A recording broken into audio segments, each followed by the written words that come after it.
PDS Galiza falou con persoas da USC que xa asinaron para coñecer a súa opinión. Por que asinaches a petición? Porque considero que o pobo palestino merece unha oportunidade. Porque considero que a Universidade de Santiago ten que ter convenios con outras universidades, pero universidades que respeten os dereitos humanos, e neste caso estamos falando de universidades que non os respeten e nós non podemos colaborar con institucións que amparen un régimen deste estilo. Que lle dirías ao resto da comunidade universitaria para que asinen? Supón que isto é enseñanza superior. Debería de haber unha liberdade de cátedra, liberdade de ideas, liberdade de expresión e fomentar iso. E, sobre todo, penso que esa ensinanza superior ten que ir a un mundo mellor, non? Claramente, un abuso de un país pola forza bruta cara a outro país non debe de estar académicamente reprobado, non? Bueno, pois diríalles que non se trata de facer un boicot a Israel, sino un boicot a políticas que son militaristas, e iso que está detrás deste boicot, evitar políticas militaristas, e antipalestinas.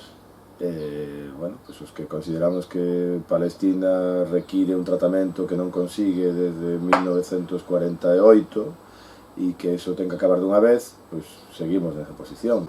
Ademais, unha reorientación política que está vendo en Israel no sentido cada vez máis antipalestino, que impide ningún tipo de acordo desde 1990, cando parece que podía ser, favorecer eso é malo, e, por lo tanto, ir en contra desa posición é bom. Neste caso, pois frenando un acordo e facendo un boicot. Eu creo que a xente debería asinar porque hai que facer entender a equipa reitoral que o conxunto da comunidade universitaria entende que non podemos ter convenios deste estilo. Entón, canta máis xente asine, máis posibilidades teremos de que o reitor, a equipa reitoral, pois finalmente se posicione e decida restringir este contrato. Por que é importante o boicote académico a Israel?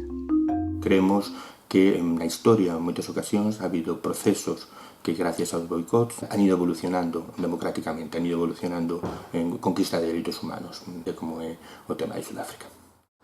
Que ademais é un gran invento isto do boicot.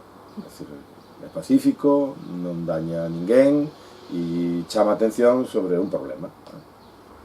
Bueno, neste caso un boicot académico porque nos toca, porque somos academia e nós temos tamén unha obriga e unha exixencia e unha conciencia. Bueno, porque non todos son cartos, non? A USC evidentemente non pode facer un boicote económico, pero sí intelectual. Pois é importante porque as universidades de Israel teñen unha relación moi estreita co régimen de Israel, é dicir, non se trata dunha institución á marxa, non acontece no Estado de Israel. É preciso facer entender que o que están facendo violando a legalidade internacional e que outras institucións, como neste caso a nosa, non pensamos amparar. Para que pode servir? Pode servir para que exista precisamente esa reflexión na propia comunidade universitaria, que tenga coñecemento de como se está utilizando o sistema científico académico por parte de Israel como elemento de opresión. Pode crear conciencia, no sentido de que a xente de outras universidades de Israel e teña contacto con a Universidade a USC en concreto, si se poidan plantexar polo menos a dúbida e que exista un debate interno ali. A experiencia dinos que sí, non? A experiencia na República Sudafricana pois dinos que o apartheid pode rematar e que un mecanismo de presión pode ser un boicot internacional. Existe amparo internacional que está facendo Israel e por esa sociedade civil debe organizarse para decir que non estamos dispostos a continuar con estas medidas. Que lle dirías a xente que pensa que a política e a educación superior non deben mesturarse? O problema aquí é quen a mezclou. O proceso se inicia cando de repente un Estado decide facer universidades en territorios ocupados, cando deciden que a utilidade desas universidades ten que ver máis, moitas veces, con el armamentismo, con as políticas de control e de represión. O problema é que as institucións de Israel non só fan educación superior, tamén fan política. E fan política cando crean becas para soldados que foron a loitar a Palestina. E, por lo tanto, o que hai que facer é dicirle a esas institucións que cesen de facer política no mal sentido do termo e non habrá ningún tipo de problema relacionarnos con entidades que fagan un ensino superior. O problema é aquelas entidades que se dedican tamén a apoiar o réxime de apartheid ao pobo palestino. Que lle dirías a xente que pensa que renunciar á colaboración con universidades israelís é contraproducente para nós mesmos? O interés en manter contacto e unión con profesorado de outros países, hoxe en día se pode manter igualmente. O sea, non fai falta un convenio. Se un quere, mantén igualmente o contacto, non? E creo que neste caso prevalece o que é o debate de ideas. A ver, eu creo que na medida en que cancelar este acordo chama a atención, non impide algo que me parece fundamental, que afortalemos as relacións con outras universidades israelís que non teñen esa posición. E entón xa está. Solucionamos todos os problemas, non? Nós temos unha tradición, nós mesmos temos unha tradición histórica de boicot, non?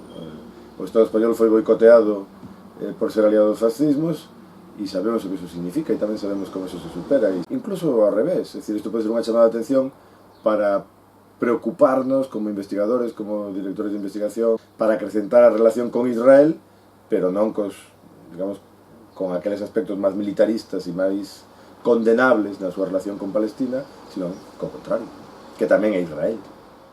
É certo que pode haber, ao mellor, algún inconveniente, alguna subvención que non se poda dar, pero realmente nós temos que receitar ser utilizados tanto os estudiantes galegos que podan ir ali para facerse cómplices, vamos a decir, sin querer, de unha política de opresión, como o resto debemos ser conscientes que non podemos permitir todo. Ese é o argumento máis potente, creo, non? Estamos prexudicando a xente que quere facer investigación, pero o certo é que é falso, porque de feito vese claramente que Israel ten unha política moi activa para atraer estudantes internacionais, pero, sin embargo, bloquea calquera intento das universidades palestinas de atraer estudantes internacionais.